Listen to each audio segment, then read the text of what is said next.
जी बिस्मिल्लाहिर्रहमानिर्रहीम, अस्सलाम वालेकुम। आप देख रहे हैं मेरा यूट्यूब चैनल और इस वक्त रावलपिंडी की सूरत के बारे में आपको बताते हैं। 8 फरवरी है।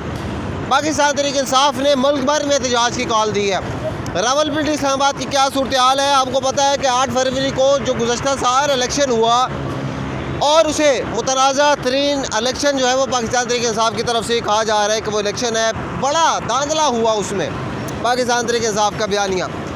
इस वक्त जो मुल्क भर में पाकिस्तान तहरीक-ए-इंसाफ ने जो एहतजाज की कॉल दी है, सूरत हाल ये है कि रावलपिंडी और इस्लामाबाद को मिलाने वाला फैज़ाबाद पुल, इस वक्त यहाँ की सूरत हाल ये है कि पुलिस की भारी तादाद, मेरा कैमरामैन आपको अगर दिखाए तो यहाँ पर पुलिस की भारी तादाद मौजूद है, ऑफिसर्स मौजूद हैं और दर्जनों की तादाद में पुलिस सरकार मौजूद है और उनकी गाड़ियाँ भी इस वक्त यहाँ पर मौजूद हैं। ये प्रिजन वैन है जो कि मुमकिन तौर पर जो एहतजाज पाकिस्तान तहरीक-ए-इंसाफ की तरफ से ऐलान किया गया है उसकी रोकथाम के लिए इस वक्त तैयारियाँ की जा रही हैं। ट्रैफिक की अगर बात करें तो मामूल से थोड़ा कम है।